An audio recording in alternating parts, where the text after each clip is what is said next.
അതെ അതെ, അങ്ങനെ പറയുന്നവരോട് എല്ലാവരും പോയി കാണട്ടെ എന്നാണ്. എല്ലാവരും കണ്ടിട്ട് അവരുടെ ജെന്യൂൻ ആയിട്ടുള്ള അഭിപ്രായം പറയുമ്പോഴാണല്ലോ നമുക്ക് സന്തോഷം. കുറേ പേര് കഷ്ടപ്പെട്ട് എടുക്കുന്ന ഒരുപാട് കഷ്ടപ്പെട്ട് ചെയ്യുന്ന ഒരു വർക്കല്ലേ. വെറുതെ കാണാതെ നെഗറ്റീവ് പറയുന്നത് ശരിയല്ലല്ലോ. യൂട്യൂബിലെ വരുമാനം ഉദ്ദേശിച്ച് മാത്രമേ ചിലർ ഇങ്ങനെ നെഗറ്റീവ് റിവ്യൂ പറയുന്നത്.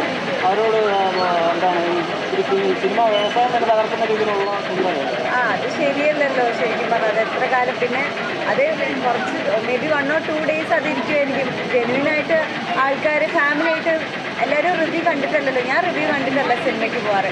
അതുപോലെ റിവ്യൂ കണ്ടിട്ട് പോകുന്ന ആൾക്കാരുണ്ടല്ലോ.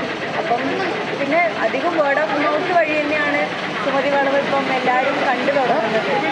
ഒരുപാട് സന്തോഷം. ജെന്യൂനായിട്ട് സപ്പോർട്ട് ചെയ്യുന്ന ഒരുപാട് പേരുണ്ട്. അപ്പോൾ ഈ കുറച്ച് പേര് കുഴപ്പമില്ല. ശരി.